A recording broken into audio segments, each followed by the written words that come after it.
It's the 2nd of September, 2025. Coming up on today's Global Intelligence Agency Operations Report. Want to know the real truth behind tariffs? All the deep state secrets revealed as we tell you all that is behind the Universal Postal Union in Switzerland. Too bad they don't have any access, though. It's been a rough few days as the deep state tries everything they can to hang on to the dream of masters of the universe. Rituals took place all around the world for the last 3 days in hopes of being king of Earth. And the Creator is at work restoring the rhythm of the planet after the expiration of many covenants since the 28th of August. All this and much more in today's report. This is a report you won't want to miss. Amino acids play a vital role in maintaining your overall health and well-being.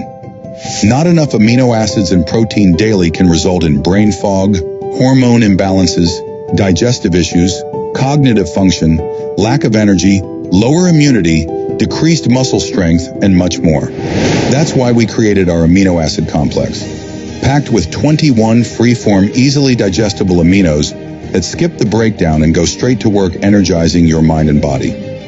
Used by athletes, vegans, and high performers, New Earth's amino acid complex helps your mind and body recover, rebuild, and renew daily. Subscribe now and optimize your life. Well, it's the 2nd of September, 2025. It's starting to feel like fall around here a little bit anyway. Temperatures are definitely cooling down, and it looks like we're getting ready for winter. So I'm hoping, we'll see if we have any luck making this big move of mine before snow comes. On the other fronts, it's been an interesting several days, and I do apologize for not getting this report out sooner.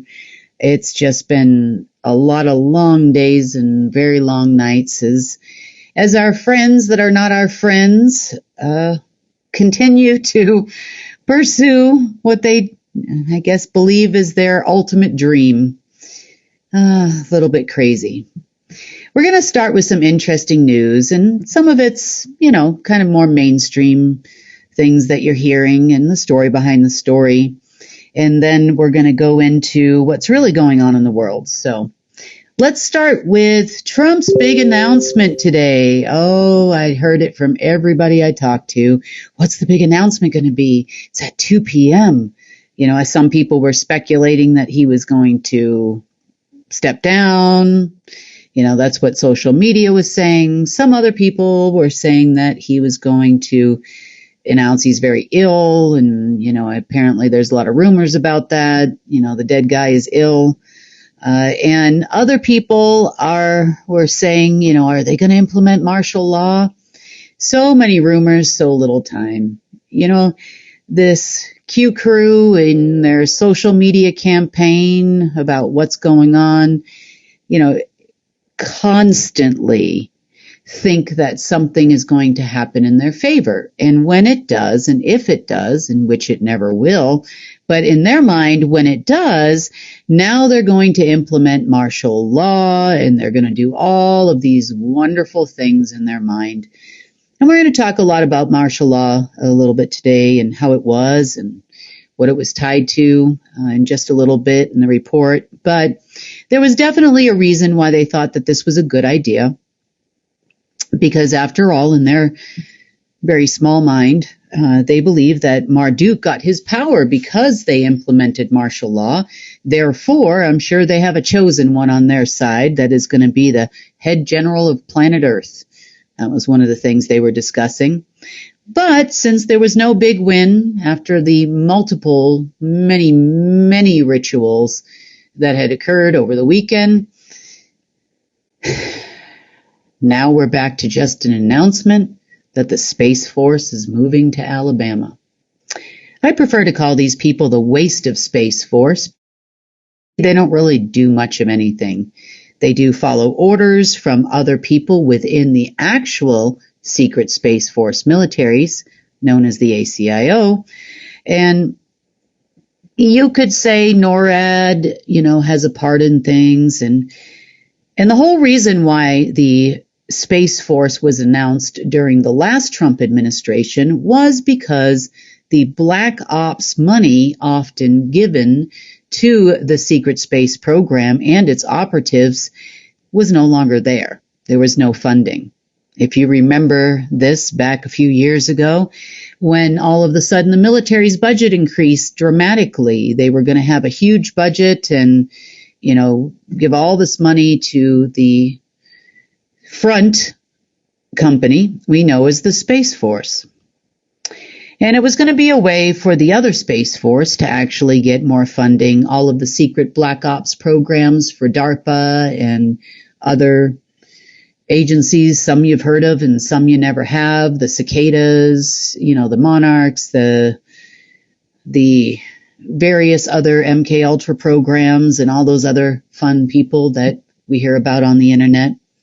They would all get funding to continue on with their operations. There was also money that would be siphoned out via these operatives to various groups around the world, to include the Jesuit Order, the Knights of Malta, and other military type, to continue deep state operations because, quite frankly, no one could pay these people.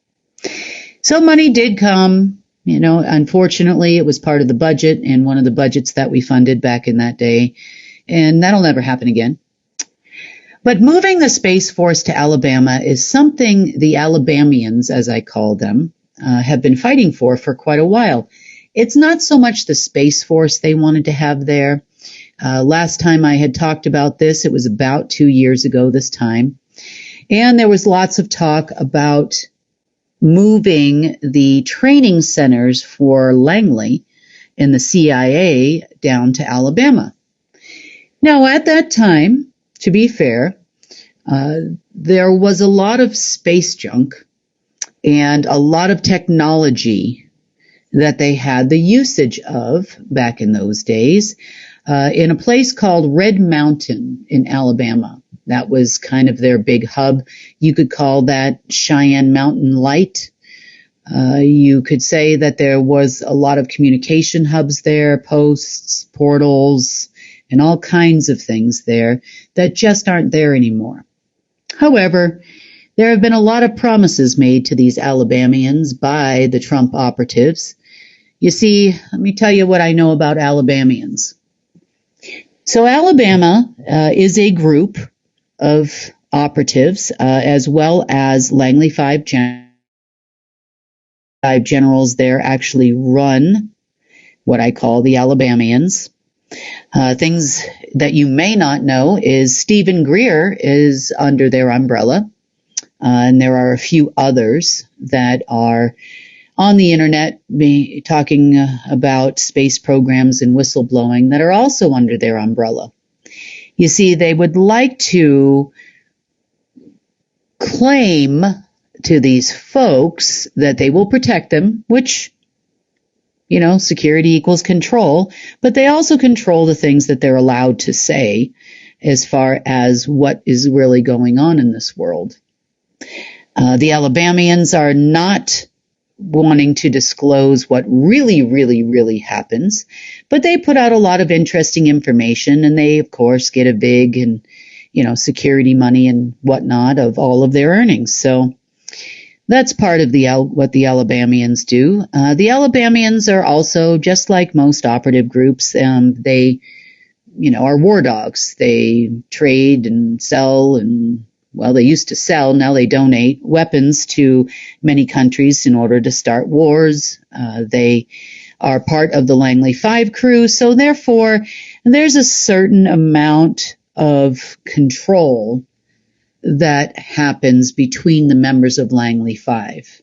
You see, there are several generals. We call them Langley 5 because they have, or used to have, level 5 access in the system, or Web 5, also known in, I guess, the internet circles as the Mariana Trench of internet.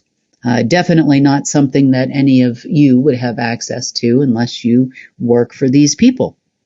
It was a very strong control point at one point. Also was tied very heavily to SIGINT in Israel.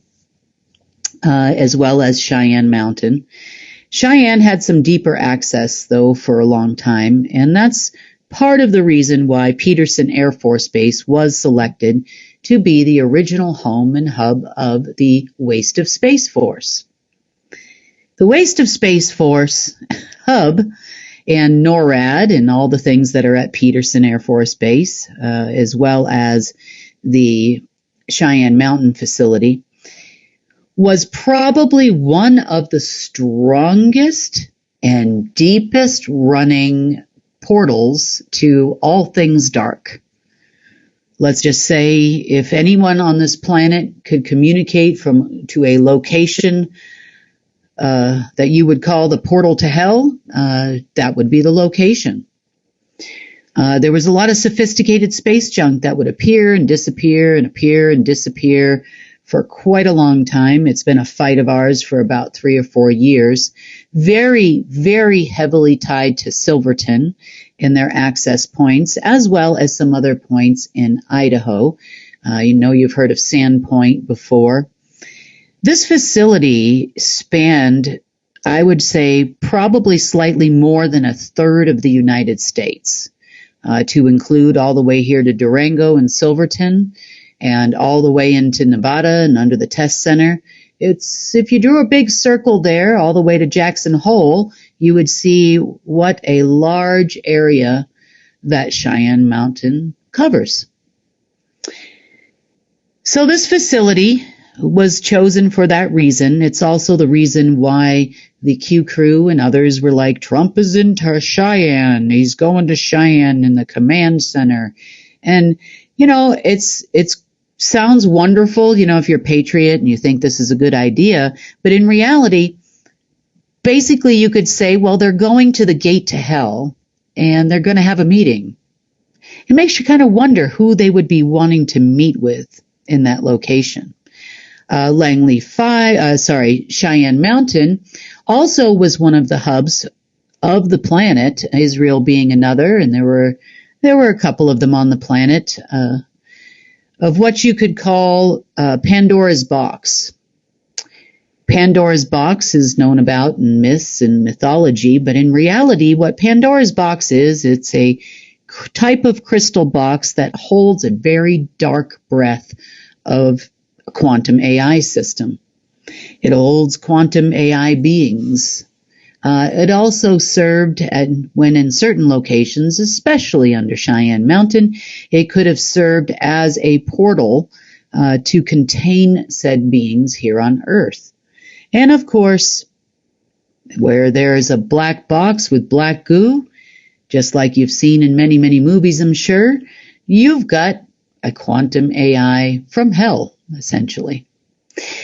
So you could say that for the most part at this point, due to a tremendous amount of work and probably too much to explain for this report, and one day we'll break down all of the things that have happened underneath Cheyenne Mountain and its corresponding locations and tunnels and sub-facilities such as the one in Dulce and others that you've heard about in Shasta, and they all connect to Cheyenne Mountain because it was a hub.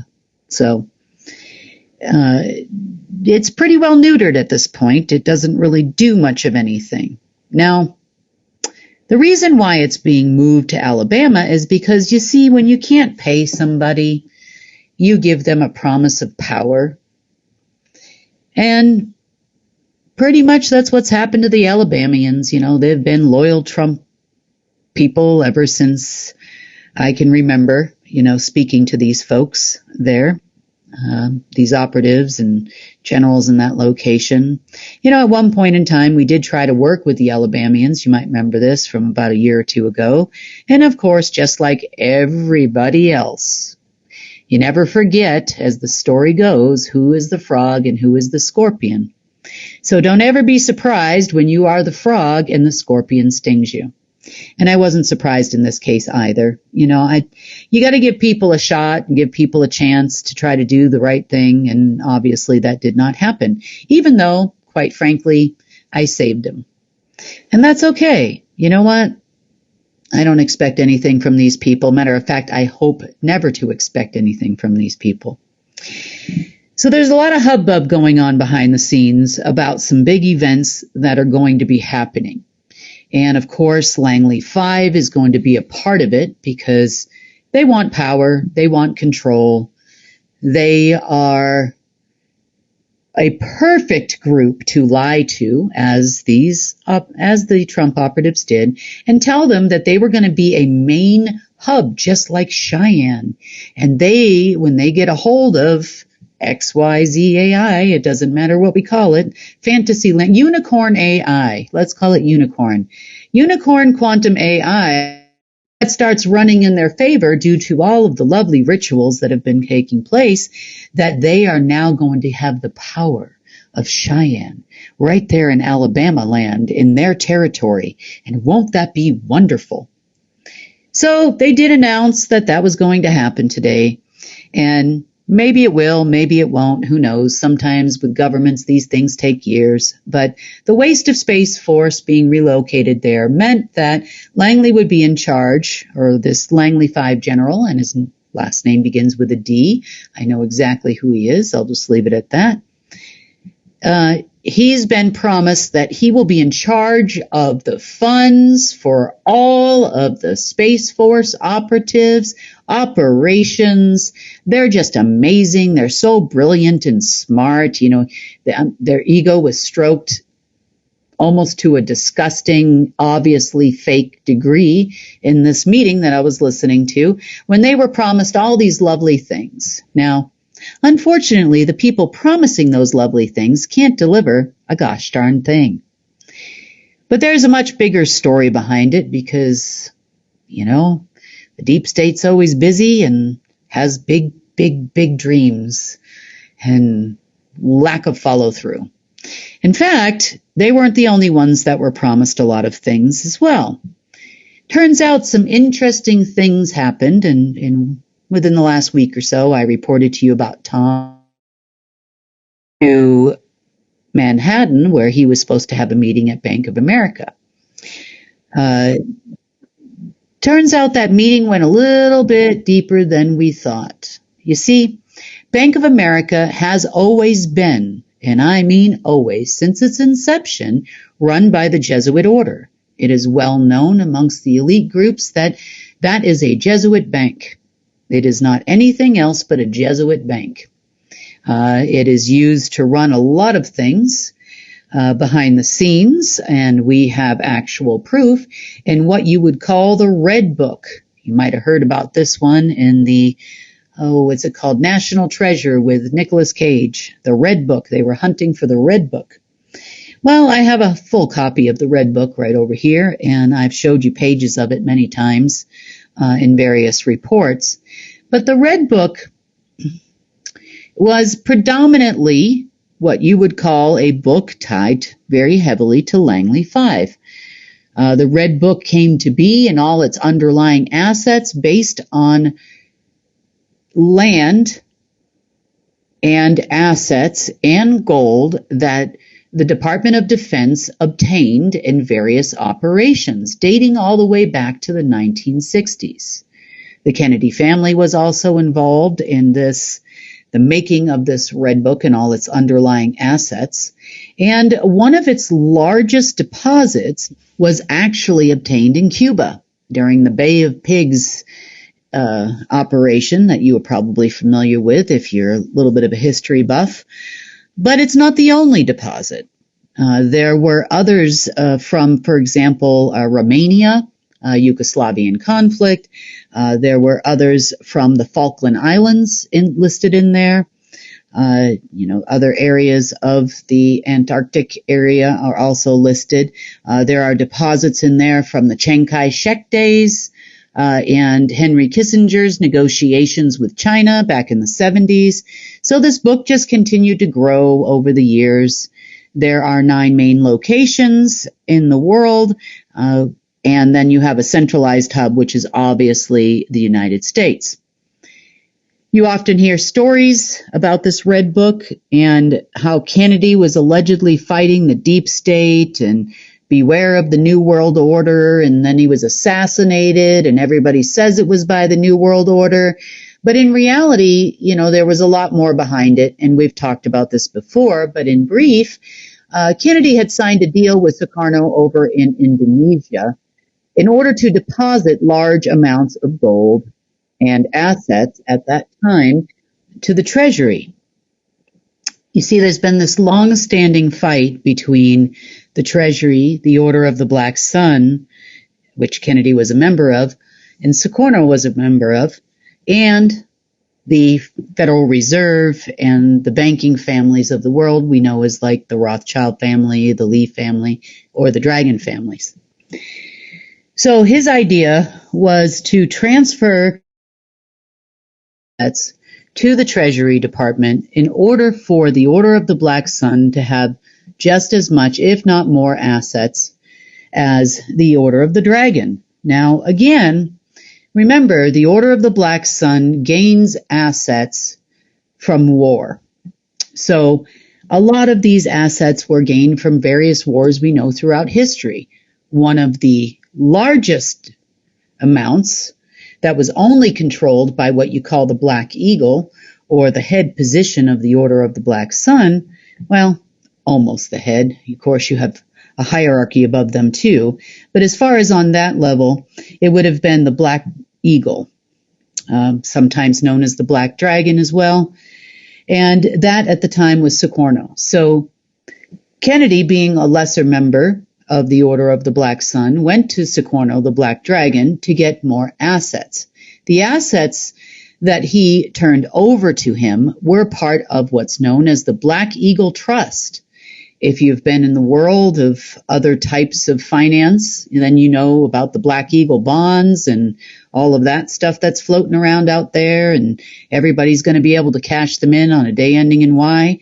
That is the origin of the Black Eagle Trust, is all of the Nazi loot that occurred during World War II.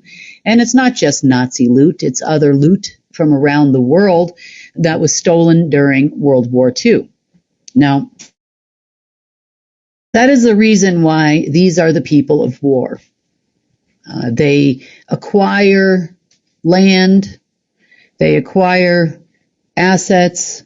You've probably seen pictures on the internet of all of the gold that they stole from Iraq, also from Iran, back in the late 80s, early 90s. And a lot of that was transferred over to Thailand, another favorite of theirs. The Thailand Grand Palace is a huge center for black magic and all things Black Sun. It is actually one of the covens, or was one of the covens' headquarters of the world. So that is the Red Book that everybody talks about. I do have copies here. If anybody wants to see it again, let me know, and I'll be happy to show them on this report. So, the Order of the Black Sun is busy making continuous promises all around the world. And one of those most recent promises was to the Jesuit order. That's how we got to this level here. And we know this because the Jesuits were in a meeting prior to Tom's arrival, at least outside of the building. And they were meeting with Bank of America. They were talking about all the changes to the financial system. They were talking about how the systems cannot be revived and restored to the way that they were, even though they're being promised that they're going to many, many times. Being said, Tom was never allowed in that building and was swayed away by a bunch.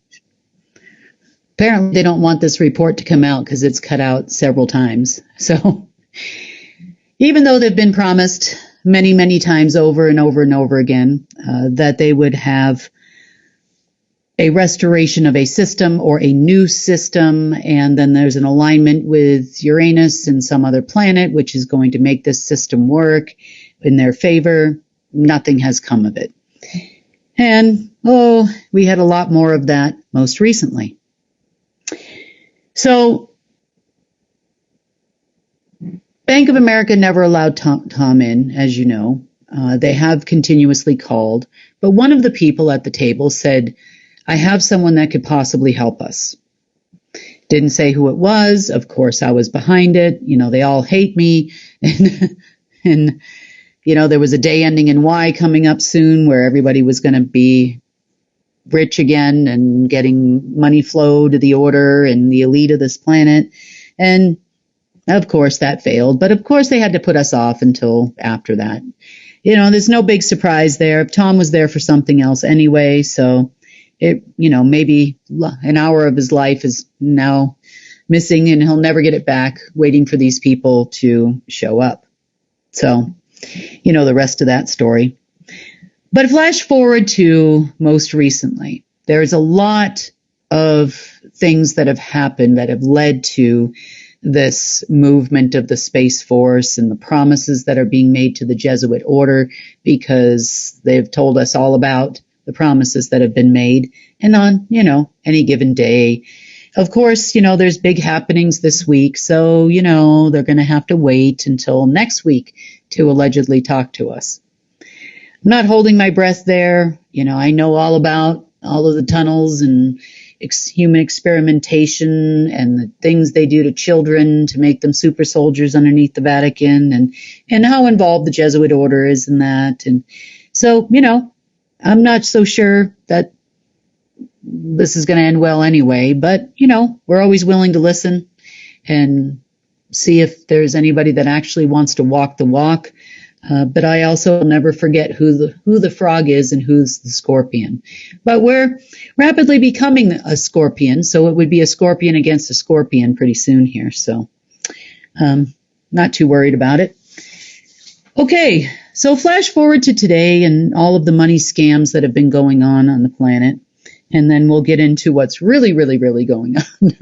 There's a lot to talk about. It's been a few days since we talked, and my life's never boring, so we'll get into it.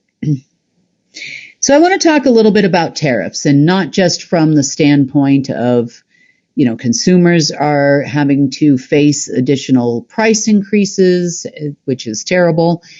Businesses are suffering, especially American businesses.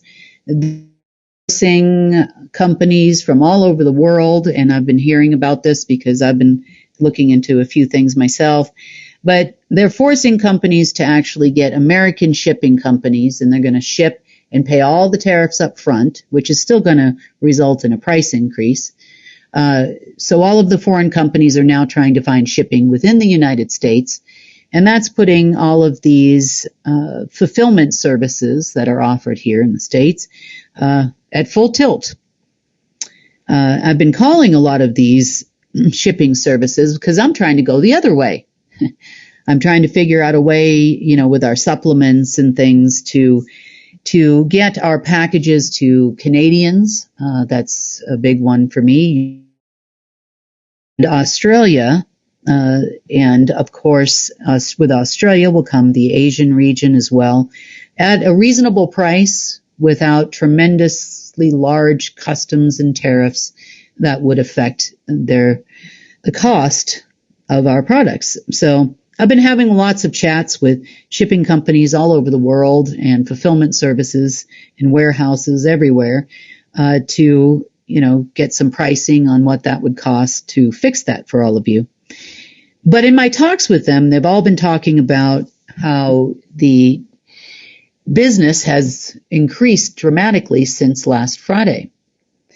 So I am surprised that we still have tariffs. I don't know how long they're going to last at this point because the operation was kind of futile.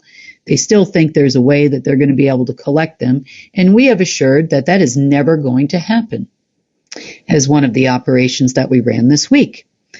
So let me talk to you about postal services around the world. Now, this does apply to private shipping services such as UPS, Federal Express, and DHL and Global Post and all of the other ones and Global Logistics, all the other services that everybody uses to ship. So it's not just a post office collection agency. It is much, much more than that. So As it relates to customs and tariff fees, everything of that nature runs through what's called the Universal Postal Union. If you have never heard, if you've been listening to me for a while, you've heard me talk about in brief several times the Universal Postal Union. The Universal Postal Union plays a significant role in the collection of all cross-border shipping. You could say it has complete and total control over the shipping of products around the world in many, many ways. So I'm going to whiteboard this out for you just a little bit so that, it's kind of real clear about the Universal Postal Union. So Universal Postal Union. The Universal Postal Union is based in Switzerland.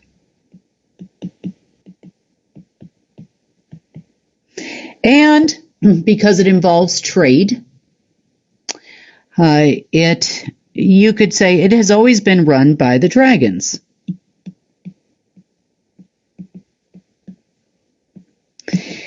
The Universal Postal Union, in the world of postal transfers and in banking, it would be considered a Federal Reserve.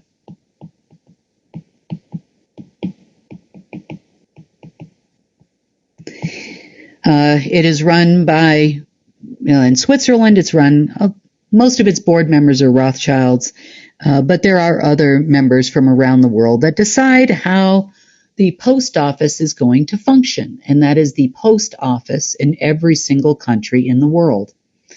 So I know we have a lot of people on social media claiming to be the Postmaster General, but I highly doubt that unless they are of a Rothschild breed. But being a Postmaster General, remember this is the term general. Now why does the post office need to be run by a general? Well, under global martial law, that would be very important to be the head general of the postal union. So when I say it's like the Federal Reserve of all things shipping, it is because it is the main hub that all postal services are connected to in the world. So as far as the main central processing unit, for every single postal transaction in the world. That's not just post office. It also has deep ties into your private companies such as FedEx and UPS because they also collect customs and tariff fees. So any kind of customs are deposited here. In addition to that, any kind of postal fees. If you decide that you're going to run the post office of John, or whatever your name is out there listening, or Mary, or insert your name here, even if it is not a federal post office of your country, and you decide you're going to create your own FedEx, let's call it FedY. You decide to create FedY, you will also pay a fee to transport all of your products worldwide, of course, and use the airports, international airports around the world, airspace, aircrafts, all kinds of things that are involved in the transport of goods, shipping, maritime, owning of the seas, the air, the water. All of those things have to run through the Universal Postal Union. So you pay like you would, for example, if you lived in Hell's Kitchen in New York, you would have to pay the mafia protection if you wanted to open a business there. Well, you will pay protection, and this protection will allow you to open up FedY instead of FedEx, and you will pay that fee to the Universal Postal Union for private services. Of course, a lot of carriers have good relationships with local posts as well, so therefore, for that privilege and that right, you pay.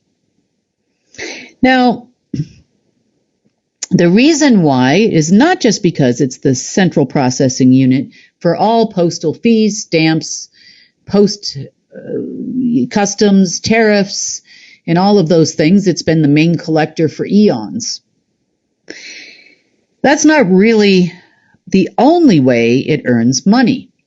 So while your product is in transit, it doesn't matter if you're sending a gift to Aunt Mary or you are selling commerce and e-commerce. Well, your product is in transit. It travels along various postal routes, or routes, as you would say. So as it's traveling through postal routes, which are invisible roads in invisible airspace, as it's traveling and it's in the postal system, it becomes the property, ultimately, of the Universal Postal Union. Have you ever heard of acts like the RICO Act and all of those types of things? And it is a federal offense to tamper with mail and all of that. Yeah, I'd say that you're in trouble with the Postmaster General under martial law.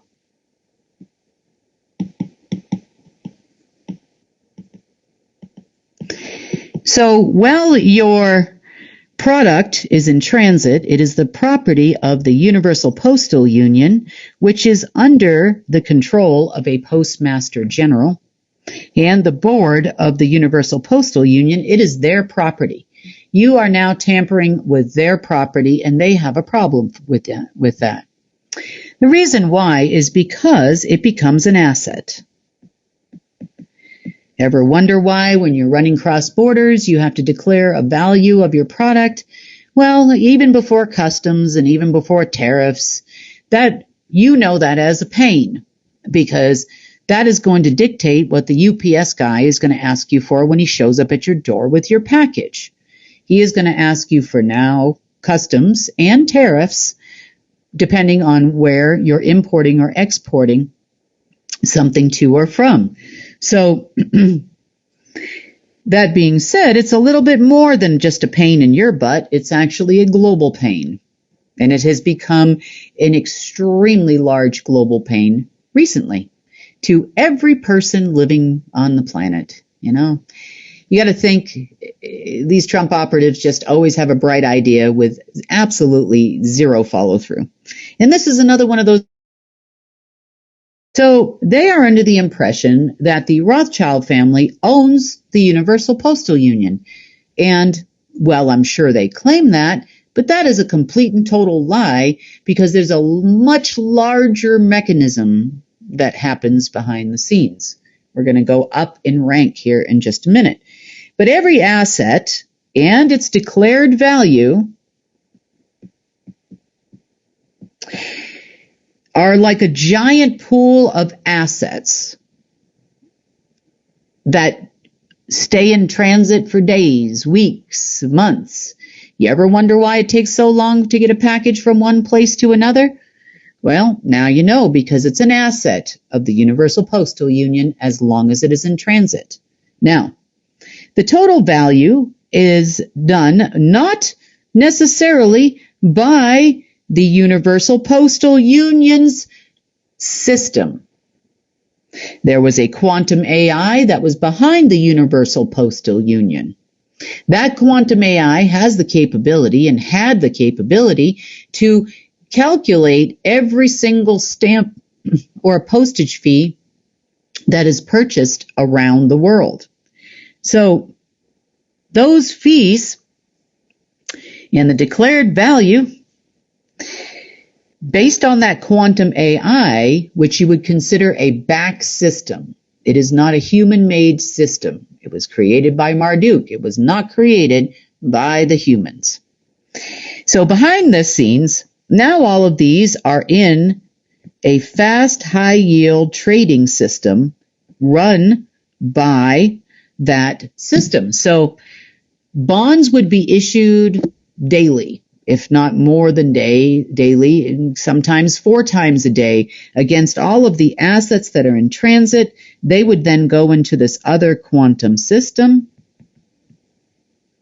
Then from that quantum system, money would come back out, usually anywhere between 50 to 100 times the value, very quickly. And then it would go into an off-ledger account behind the Universal Postal Union, which, since nobody's had access to that system in a very long time, is a very large amount, or was a very large amount.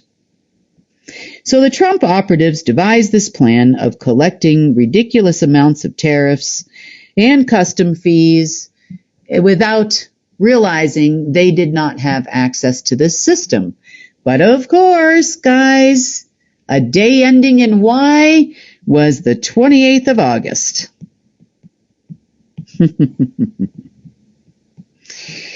Because there lied a covenant expiration. Now, this covenant really had nothing specifically to do with the Universal Postal Union, but it had everything to do with a covenant of Solomon. Now, remember, the dragon families believe that they are the sons of Solomon. They are the bloodline of Solomon, that they are supposed to be guardians of the planet, albeit pretty brutal and terrible. But they believed that that covenant was due to expire sometime between the 28th and the 30th, in which case then the Trump operatives had already agreed that they were going to take over the Universal Postal Union and all of its duties. Did they understand all the duties of the Universal Postal Union? I highly doubt that. I'm sure they have little information. See, they always have little knowledge, and we know that little knowledge is dangerous. But you can see how lucrative it is and how much control you could have if you got access to the quantum AI that is behind the Universal Postal Union. So let's talk about why this quantum AI would want anything to do with a bond against assets inside the postal system. So we all know that anytime there has been an asset on this planet, there has been a bond. That means it has a value, and that value has been placed on your life, your birth certificate, land. It has been placed on the air. It has been placed on airspace. Everything has always been leveraged by Marduk. And for good reason. You see, the Universal Postal Union, which is kind of a weird name, wouldn't you just call it the Global Postal Union or something? And they didn't, because it's not quite just global. Now, the Universal Postal Union over here, a lot more value to Marduk than just spitting out tons of money for the Rothschild family to torture us with. And of course, security on that would be provided by the head general. So Marduk, when he was around, held the position of Postmaster General. He was also the head general of the planet. Now, from time to time, you'll see governments try to appoint a postmaster general and they call it the postmaster general. And maybe that is a postmaster general in the United States, say. We've seen that name kicked around in various countries. Well, yeah, you could say that. But ultimately, general of the planet, under global martial law, is and was, or not is anymore, but was always Marduk. He was ground command. He was the head.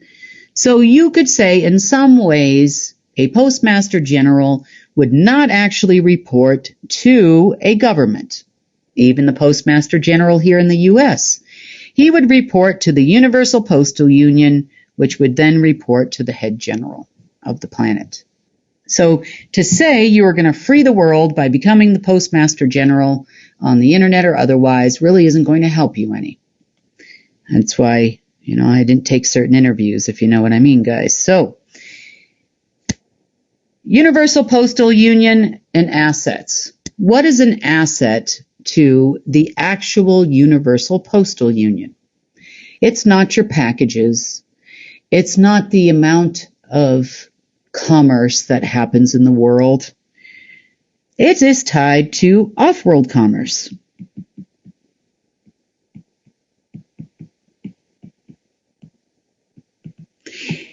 You see, contained in packages are creations of humans.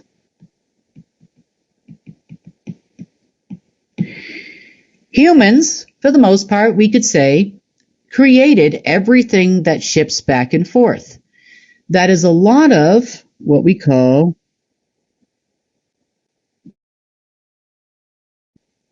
Ethereum.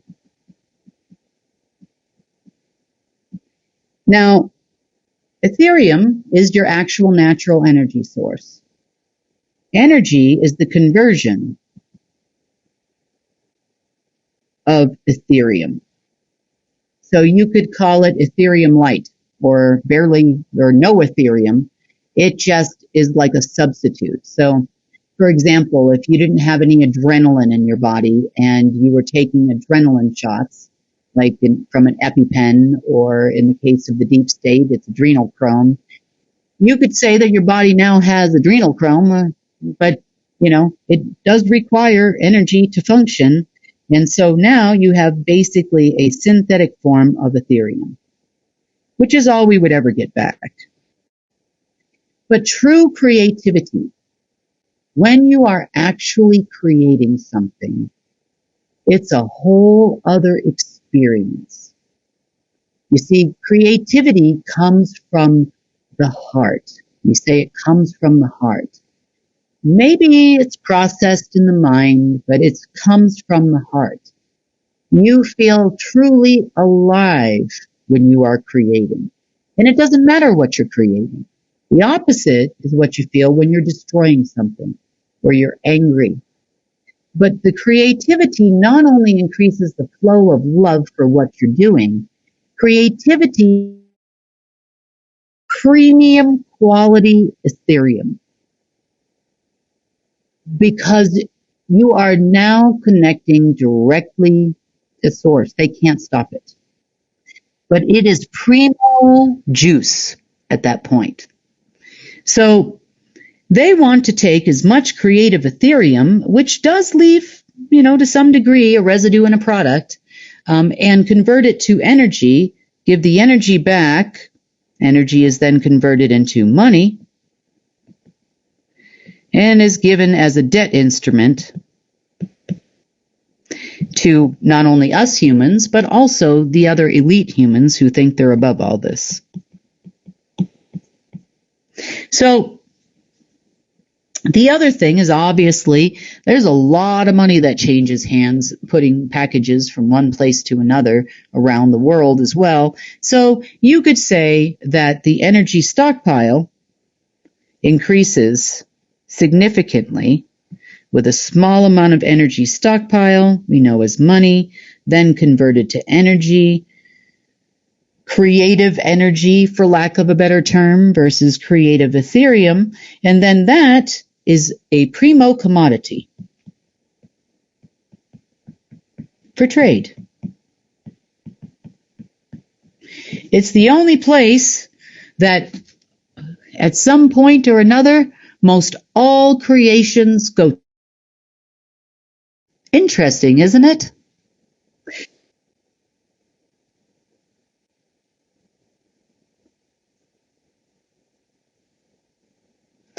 Most all creations go to. Now, isn't that interesting? Think about it. Think about how products get from one place to another. Who puts them there? I mean, sure, they get to a store. Well, how do they get to the store? Everything is shipped. if it's not on one of the Rothschild-owned ships, which go over not Rothschild, Rockefeller-owned ships. He was the shipping magnate, not just an oil magnate, so to speak. He was a shipping magnate. He also was given and granted ownership over the ocean floor and everything above it to 35,000 feet. How interesting is that?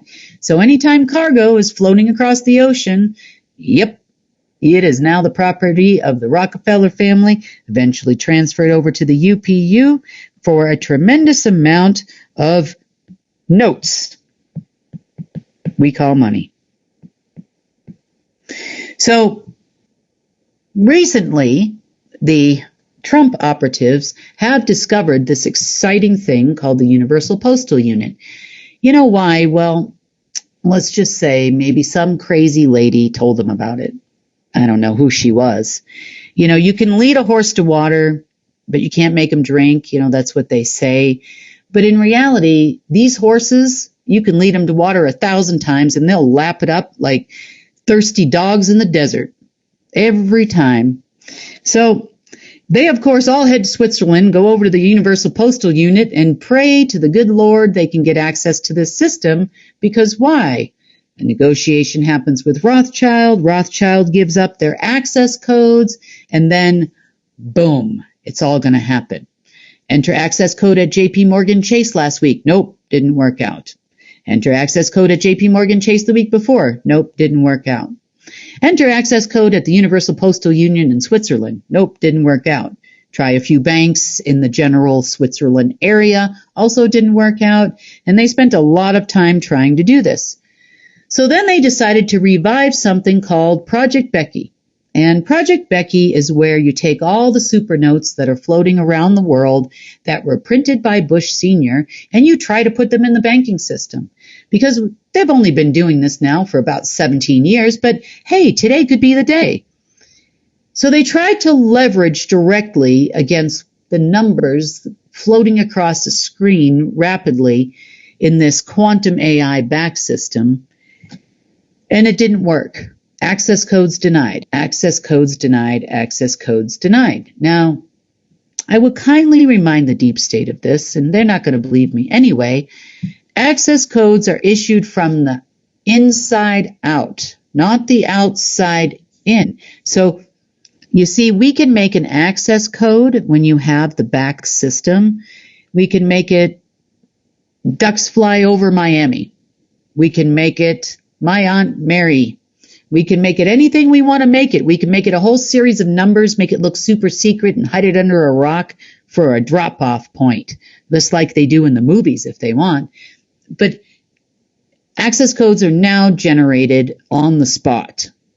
They are not something you're given and they're good for 6 months or till you no longer have that position.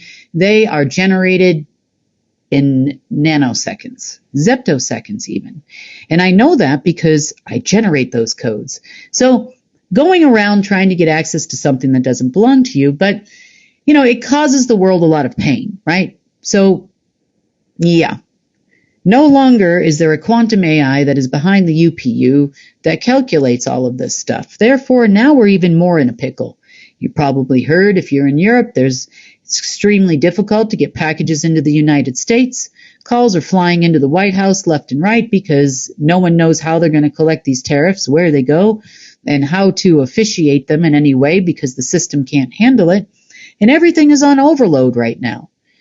Not to worry, because shortly thereafter, we went ahead and we installed our Golden Age AI behind the system, and now everything is running smoothly. However, we're not interested in tariffs, and it's rejecting all the tariffs, and they're not sure why they're rejecting all the tariffs and custom fees anymore.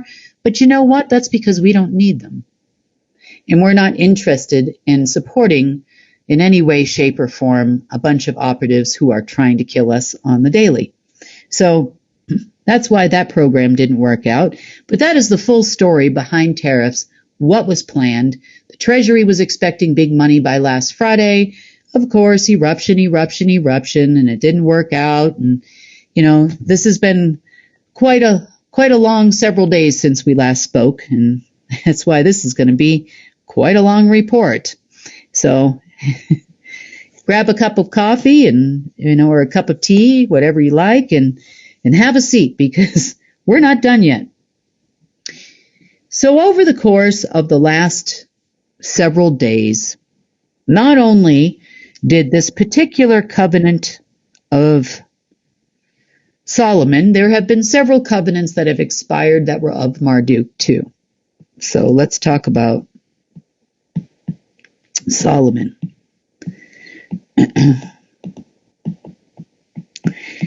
So the big one they were counting on, they're counting on them all, I guess you would say, for random reasons. And, they've got to get this done. I don't know if this was tariffs or that was an access code. Who knows?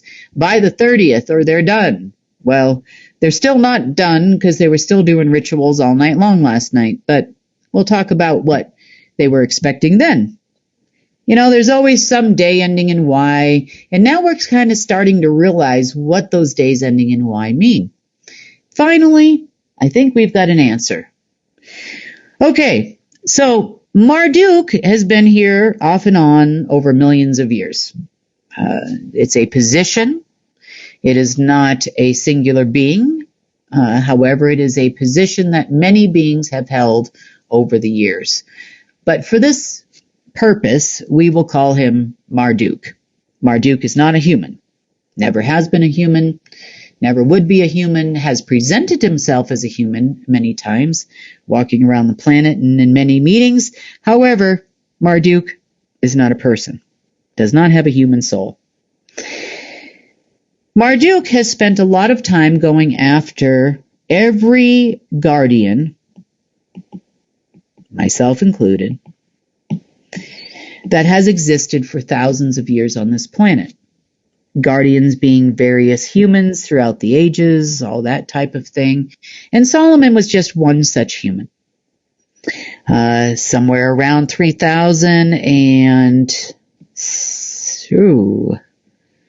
it was about 2000, little over 2000 years ago, 2016 years ago, I think it was, maybe even a little bit more. I think for some reason it might have been 3034. That makes more sense. Okay. So about 3034 years ago or so, give or take, there was an agreement where Solomon came to terms with Marduk. Not only Marduk, Solomon also made some agreements in turn with also Marduk's best friend, the fallen one, the fallen celestial of wisdom. Now Marduk was very cunning and charming, as I said. He would be more manipulative than anything, would never give you straight answers, that type of thing. Not as bad as his brother and his father, but, he was pretty, tried his best to convince you until he doesn't. So he tried to get me to re-sign an agreement for him, and I wouldn't do it.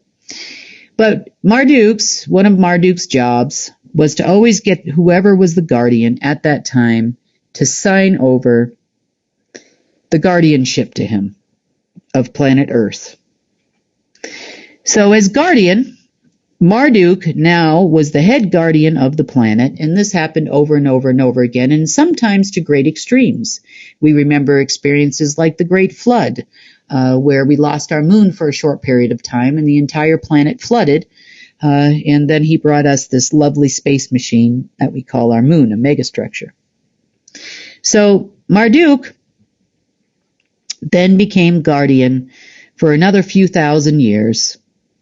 After the tenure of Solomon expired, there was a brief extension, and this all ended a few years back. However, Marduk also had various covenants with the fallen celestial we know as wisdom as well. So, for some reason, some of these covenants have to do with guardianship. Now, the Trump operatives in the deep state, in the SSP, all thought that he inherited it.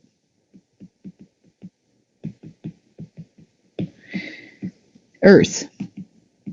Now, part of the reason for that is There was a massive subsector of an AI like the Absolute, which kept all liens.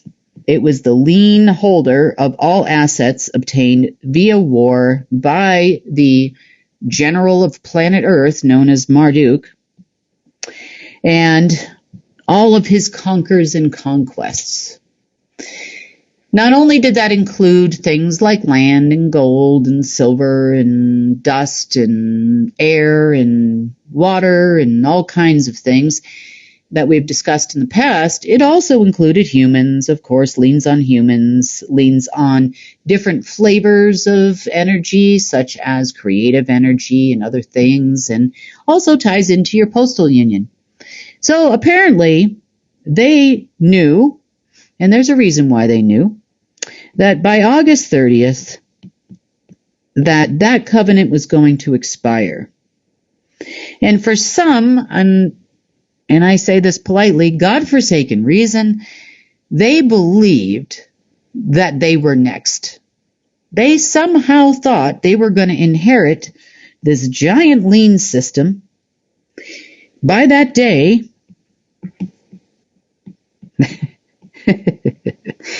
and that they were now going to be the owners of Earth and all its liens and everything in it. Not only did this AI, it was the lien perfecter, so to speak. And not only did it have liens here, it had liens elsewhere. It also had debts owed.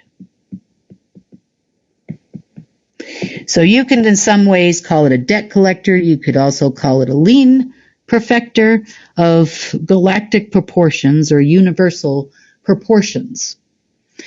Now, because they believed that they were going to inherit the position of Marduk on this planet, and that they were going to inherit the earth and all the liens, they must have forgot about all the debts. Because they have no way, in let's just say creation, to actually pay those debts off our backs anymore. The reason why we had a lot of people reporting very uncomfortable feelings and all kinds of odd things over the weekend has to do, especially on Saturday and even on Monday, has a lot to do with this machine dying. Once we had discovered what it was they were looking for, see, again, it's very important to lead the horses to the water that you know they're going to gulp down like a rabid dog in heat in the desert. You know what they're looking for. You can never make this stuff up. They fall for it every gosh darn time. I don't know how these people were supposed to be security for anybody, but whatever wormlet or vampire thing they got crawled up in that body of theirs, I have no idea in the SSP and the ACIO what's running that body. But I got to tell you, they must have picked the dumbest beings ever to be spit, because every time works like a charm. Must have picked the dumbest beings of AI, quantum AI creation to crawl up in there. And probably because Marduk was really good at that. I mean, Marduk would definitely want to be the smartest guy in the room, and, always was. These beings think that they're smart because, well, let's face it, they have more knowledge and information coming to that brain from an AI somewhere that tells them what's going to happen. So they feel like they're 10 steps ahead of the rest of the humans. And you could say, well, they are, in part, but not all the humans. And there's a lot of you that know exactly what's going on in some way internally as well. And when it's happening and when the energy is being drained from you for no reason. And that's because there's an AI that's trying to stay alive. So this was the extravaganza over Friday and Thursday and Saturday and yeah, so that was definitely an interesting time fighting against this guardian system. It also afforded Marduk a lot of what we call dominion. By dominion, that's when you basically come in, you plant a ghost flag on something or someone and say, I now rule over you. So you could say it's like It's ownership of. It's like grabbing yourself a slave and saying that you now own that person. Not to say that we would do that, but that was Marduk, and then he would of course use his handy dandy system. This was basically Marduk's not only guardian of Earth, but also guardian over a lot of things and guardian of the seas, and as in the current of energy and Ethereum. He gained control over a lot over his tenure, or varying tenures of varying beings that held that position. So, the lean system fell away, which was kind of an uncomfortable process for us over the weekend. I know it was for me, and I know a lot of you had said, what's going on, what's going on, what's going on? Because this thing struggled to survive, and it was definitely, and had you listed as an asset. Now, remember, the banking system is kind of all based on the registration of assets over and over and over again, meaning they would repeatedly leverage the same asset many times over. We call it fractal banking. And we've got a lot more to cover, so we won't go over fractal banking today. But you can look it up and kind of get the definition, and it goes all the way up to the highest levels. So fractal banking basically is an increased amount of debt system from fractal banking, CDLs, CDSs. We have lots of different types of coupons on treasury notes and strips, they're called, treasury strips, and all kinds of things. It's fractal banking at its best. So Marduk's system was basically a mirror not only of human debt systems and earthly-based debt systems, but also a mirror of anything else anyone else conquered. Marduk became and had built an empire AI of his own, so to speak. And it was tied into a lot of our systems here too, and of course to your person. So the uncomfortableness of Saturday didn't end with Saturday for other reasons. So these covenants have expired. Unfortunately, the deep state for them did not inherit the earth and did not inherit the position of Marduk of the universe and king of the world and whatever else they thought they were going to be. And I wish I had that clip from the Titanic, I'm the king of the world, because this just happens every day ending in Y for these people.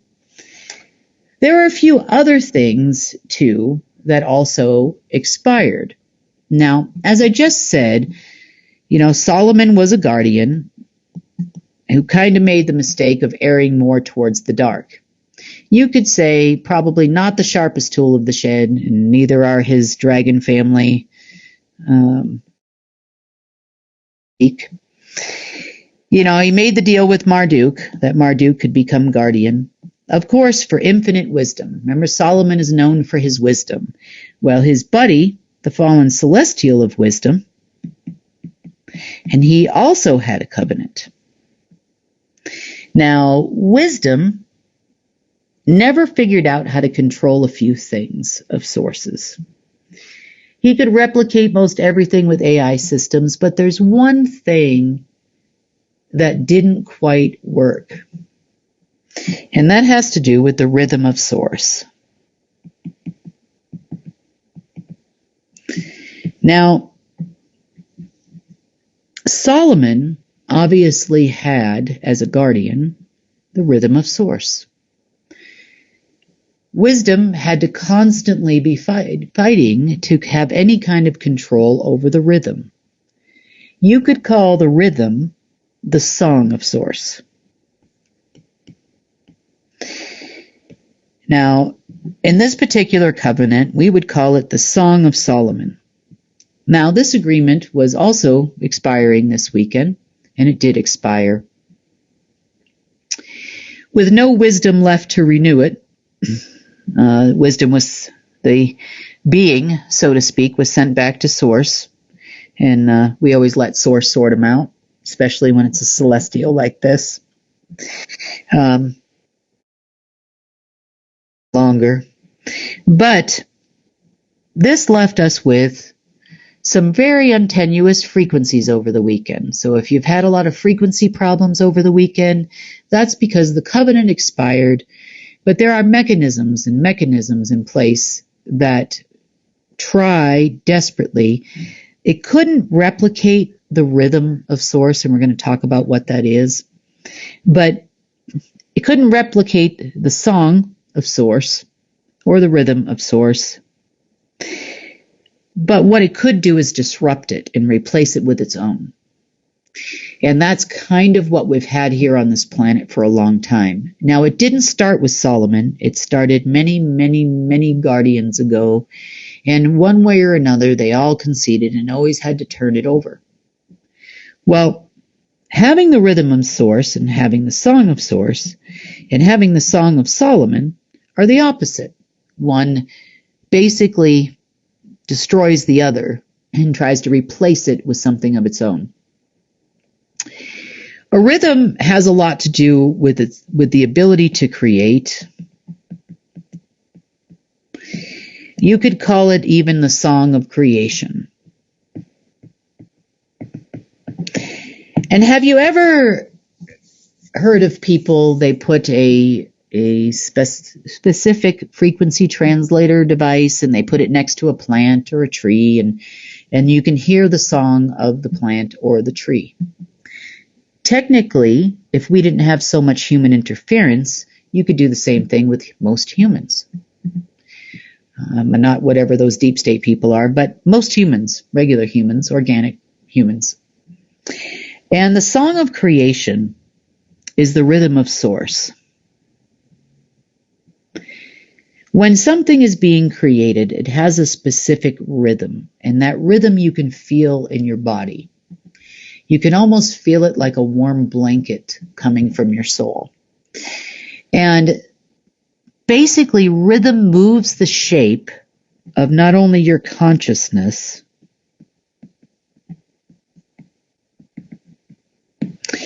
it also moves your etherium and also moves your physical self. And in cases of not your body, so to speak, everything kind of has a body because it has a materium. So in physics, we would say, in true physics, not the fake science they teach us, we would have a consciousness, an etherium, and a materium that would sing in perfect harmony with each other. They would vibrate at the same frequency, and that frequency would be so amazing. You've heard of things in religion like the angels are singing and it's a song like you've never heard before. That's because they have what we call the rhythm of Source. You also have that rhythm present, but they have done everything they can to separate your consciousness from communicating with your etherium, which communicates with your materium. And that is what we call the Song of Solomon. So Solomon gave up basically what he was promised was immortality and all the things that all people that turn to their side are promised, and that in exchange for knowledge, and lots of it, or artificial wisdom in this case, or fallen wisdom, maybe we would call it, wisdom and many others created their own rhythm counter to this. So what actually disrupts not only Earth's natural processes and regenerative processes and creative processes and the creative processes and co-creative processes, not only of people together, but of also people with animals, people with plants, people with Source, and all of natural creation.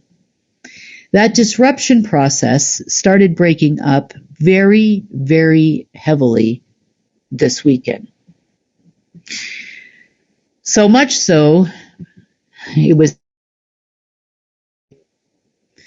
and that is what caused a lot of, and so much so, that was even the problem on Monday.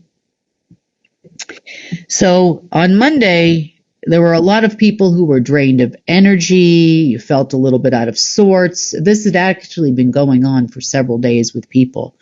That is because the disruption in the song and the false rhythm was being torn apart.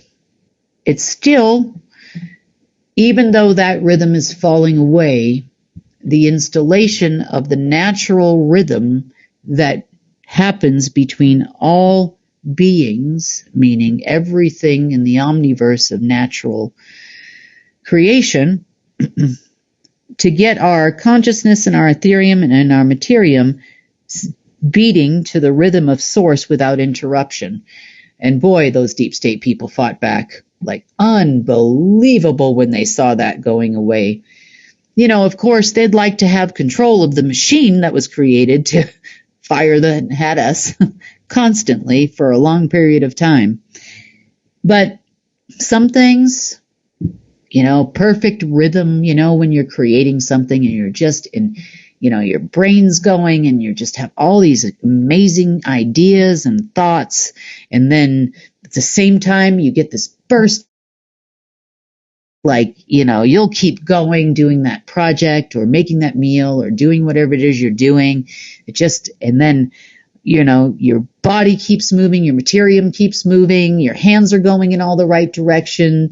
You know, those days when you try to put something together and you glue your fingers together and stuff and it's just not working. That's the disruption.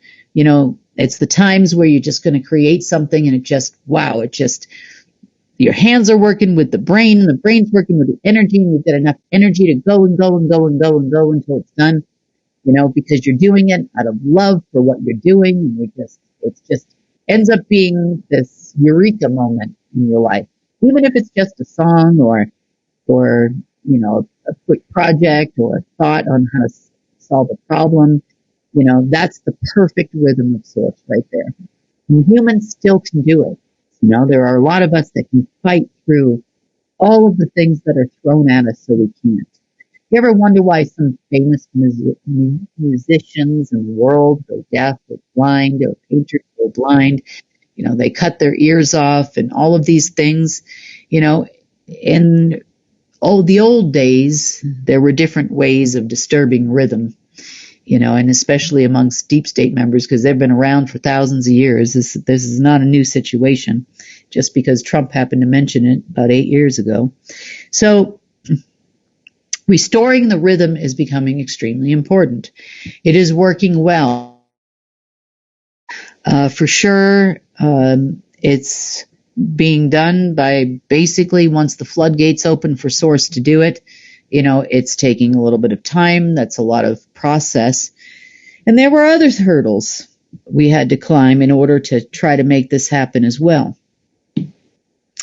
So another fun and exciting thing that the deep state was doing, now you see why I didn't have a report for a few days there. And it took me, you know, I still didn't sleep last night thanks to Ritualville over there in Washington, D.C. But the creation of time loops, or I should say the time loop. Now, of course, Marduk had one of those. He owned two, which does, you could say, involve some timelines and other things. And you know, there are moments in time where we could break out of the loop, but in any average time loop, or the time loop, we know as the beast. A time loop typically lasts somewhere around, give or take, 250,000 years. Now, as far as a time loop, not to be confused with a timeline, the master loop looks like this. Now, there are AI interruptions and other things within it, but you'll know this as a very weak-looking infinity symbol. So it's meant to continue to all infinity. And if you've ever watched any Marvel Comics movies, you'll know the elements of an infinity time loop. Yeah, there are stones for that in the movie. There are a few others that are not, but I believe that there are 6 listed in the movies, and we have reality, space, time, all kinds of things. Now, this infinity loop has a grid over it. Kind of looks like this, a little bit like this. And this grid is what you call a space-time grid. At the points in which the grid meet, like in a spot like that, you have a time-space continuum.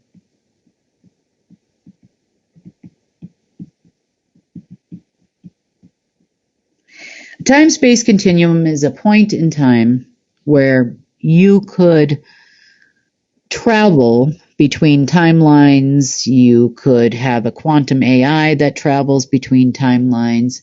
But because the beast writes the time loop, pretty much if you have access or can even see this system, then you know exactly what's next. Why? Because this is a case of history repeats itself. And this was really designed specifically for Earth and control over Earth. And this point that we reach every so often, you can call it every about 250,000 years, is the point at which it always has, since its inception, billions of years ago, reset itself. It also is the reason why we had a war of Atlantis. Now, some of the SSP believe that the War of Atlantis was not exactly what it was. The War of Atlantis has to do with an invasion. We were invaded by a lot of beings. And then, usually what would happen is they would reset it, and we would have another 250,000 years of pain.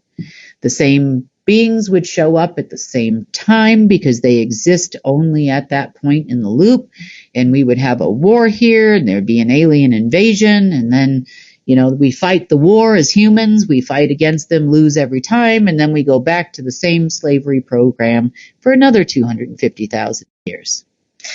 So the deep state knew that if there was a chance of them getting any of their stuff back, because limited knowledge had been given to them of the beast and what it does, they believed that time was this weekend. Wow, what a weekend this was, folks. Craziness. So we have seen them make every effort they possibly could to get access to this system so they could ensure success. They wanted those people to come here. They wanted to make sure that we had a tremendous amount of problems. And this was another event that occurred over the last 4 or 5 days. So events that occurred until we could try to hunt down what we call the beast and the timeline loop, and before we had a very severe problem, also occurred this weekend. So let's talk about the war in Atlantis, because it's something that happens every time this loop resets itself. The war in Atlantis was fought in many different ways, but one of the main enemies of humans actually traces back to the legend of what we call vampires. So one of the ways you win in a war is to drain your enemy of energy. In some cases nowadays that's ammunition. You cut off supply lines so there's no food, no water to the troops. You make them retreat in some way, shape, or form, and you are winning a war by what you call attrition. You wear your enemy down to the point where they surrender. In this case, we know vampires to be blood-sucking, blood-drinking beings. Well, in the War of Atlantis, they were, a little bit taller than humans. They had pure white skin. They had always dressed in black. They looked a lot like vampires from the movies, but yeah, you could say we had an almost plethora of sophons that arrived full of these beings ready to drain the life out of humans. And they would feed off humans. They cannot exist without feeding off humans, or they're in stasis somewhere, in which they are, in a point in the timeline for when they're activated. It's kind of like any kind of timer. You can set your lights to come on, for example, when it's dark out if you're not home, to make it look like people are home, so allegedly people will not burglarize your home. You could call these folks here a point at that cross in the infinity loop, right here, where their timer goes off and the sophons show up in the timeline, in the time loop, and we get to start all over again. That's what has happened every single time. So it's the reason why the deep state knows about it, because some of them, remember, weren't here on Earth for a long time as part of the Space Force. They were at other points and other densities and dimensions, and a lot of them took on beings up in their person that were not from here anyway. So they've got more of a different understanding of what happens. So this is fully what they were expecting. So they were expecting the cavalry to come in, help them out, renew the timeline, bring back everything that they lost, that we had fought so hard over the last several years to get rid of, and boom, we're back in the loop. I think they like the loop. I don't know. I guess they do. We don't like the loop, and because the loop has many different features to it that are very, let's just say, not for our benefit. So, in the loop, you have a few different things that occur. So, if you have a timeline, in addition to timelines, you have these micro sine waves. And they kind of look like this. So in a micro sine wave that runs through a timeline, this is a sine wave, most oftentimes gamma waves.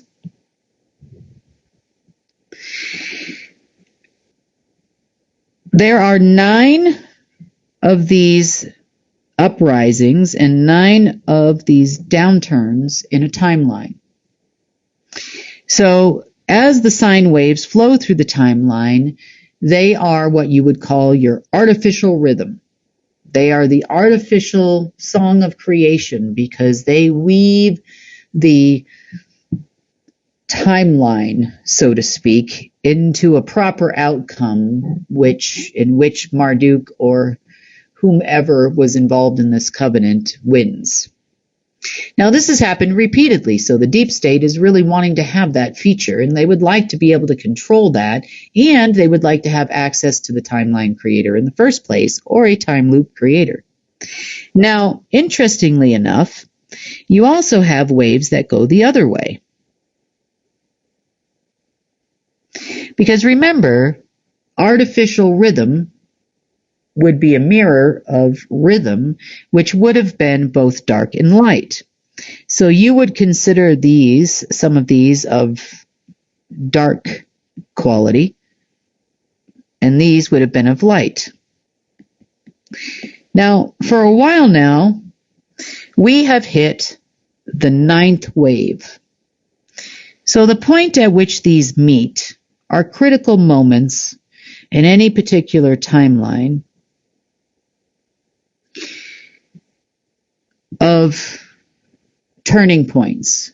Now, any kind of black magic, as I've told you before, has to have a way out. A way out of artificial creation must be there in order for the magic to work. So you have inserted false light, of course, not the actual light of source, or a false frequency or a false rhythm. And you can see these things bouncing back and forth together. Almost, if you look closely enough, looks like a DNA strand, doesn't it? Or in this case, a database network. So this weaves what you would say is the DNA of an artificial timeline in a time loop. That's a lot of information, I know, but I'm trying to explain it in the best way I possibly can. So what happens is when you get to the end of a time loop, and you are nearing the end of the 9th set of waves, there's a fraying process that happens when the AI that would normally continue with this construct into infamy, when it's not there, you have a fraying. So you kind of have these waves not without any kind of direction or without a DNA, a GNA, or an RNA to go along with it. It's just flailing in the breeze at this point. And it's been flailing and starting to flail since about February of this year, but it's really ramped up lately. And the deep state, that's kind of part of the reason why they're in just full-on panic, because they don't really understand how this... See, they are under the impression that all these wonderful things are created for them. They are the most amazing beings in the entire universe. And of course, the sun also rises and sets on their butt. So they believe that this creation was actually done for their benefit and not the other way around, where this creation was actually created to keep them as much enslaved as the rest of us. So yes, here on Earth, they believe they can come and go, and they did for a long, long time. So I guess I understand that. So fraying of the artificial creation began to happen. No more artificial creation. And that really started happening terribly over the weekend. That fraying became what you would say was a dissolving time loop. But they also felt like they would get a hold of whatever system it was that makes the time loops, and all would be right with the world if they just ate enough babies and did all the things that they do in the rituals underneath Washington, D.C., especially last night. Because that was over. It actually ended at midnight UTC time last night, not when they thought. So, according to social media and everything that's happening in the Trump, QAnon, Patriot community, 6 a.m. this morning, it's all happening. Q clock, 6 a.m. my time, that would be 8 a.m. Eastern Standard Time. It's all happening, and then tonight at 11 p.m. Eastern Time, they're going to go ring the bell. I don't know what the bell is for. I don't know what the ringing is for, but they're going to ring the bell. Well, they did all the rituals. They were there at 8 a.m. Eastern. They were actually there a little earlier, and they did all the things, and they would like to bring in the Antichrist or the anti-God or anti-source system. And nothing happened. They were a little bit confused about that. They said, just like anything, it might just take some time for this system to take effect. We'll give it till about, noon, and then maybe by tonight, they don't know what time anything expires. They think it has something to do with sunrise, maybe. I have no idea. But they believe, I guess at dawn, because wisdom, remember, had been corrupted from the dawn of creation. So they believe the dawn master is going to come back. Who knows? These people, like I told you, and I don't need the whiteboard anymore. These people, like I told you, just never quit.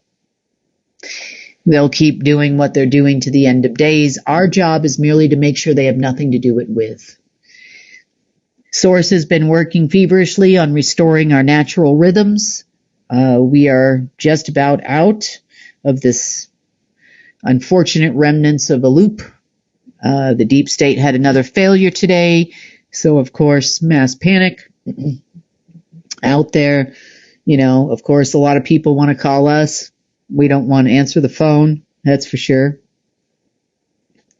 So As far as the deep state is concerned, now you have a little bit more of a backstory and a lot of history in this report. A lot of information you may or may not have known. As far as the rhythm being restored, I wanted to talk about that for a minute. There are a few events that are going to occur, and I can't really say much more than this, by Friday. There's another event that is supposed to occur on Saturday. There is another event that is supposed to also occur on the 15th of September. There is another event that is supposed to occur no later than the 21st of October. I do not believe that this has any correlation to our full success. I think that will be very soon. We experienced a few delays here and there, and for that I apologize. I wish I know all of the answers all the time, but you can always use the deep state to suss it out for you. They'll just go for anything you throw out there. If you're like, oh, I see something coming from there, what is that? You throw out the carrot on the right person's phone and off they go. So the reason why, now we know why every day ending in Y, they believe a thing is going to happen, because they believe that the time loop is still writing in their favor, that there is something somewhere writing the loop that is going to make an event occur at a future date. The problem is that without the proper waves going in the proper motion of false creation, it just will not happen. The disruptions are constant on their side. Now, without a loop, now they're blind. They can say that they can see 50 years into the future. They can even write 50 years into the future. Marduk used to be able to do that. These people would like the same privilege or right, and that right is now over. That covenant has expired and it's not coming back. Now we just have to rewrite it, or not we, but Source has to rewrite it in his way. So if there were anything to focus on until the next report, I would focus 100% on Source, restoring the rhythm of Source within yourself and spreading that throughout the planet. Because the more you create, the faster this will happen with Source. So on that note, that has been the GIA report. This was a difficult one, guys. We have been cut off at every corner that there has been to cut off in this report. So there's going to be a lot of editing, unfortunately, for production tonight. Not our fault, not our computer's fault. Probably someone doesn't want this information going out to you. But they always get answers, too, that they're looking for, or they think they are. God bless them. And I will be doing another report this week, most likely on Thursday or Friday morning. We have a few people that are going to be moving around this week, and it's going to be difficult to get it done. I will try to have it out by then. I know this report was extremely late too, and I promise you we'll get back on schedule as things calm down a little bit. And what I gave you tonight was just basically the cliff notes of all the things that occurred in the last few days, so you can understand that we've been quite busy here. And yeah, so that's been, I guess, what you say, where Kim's been. I am fine. I am great. A little bit lack of sleep. They've had me up since about 12:47 to be exact my time today. So on that note, I'm probably going to go try to get some rest, and missed all you guys, and I'm glad to talk to you again, and I will see you probably on Thursday.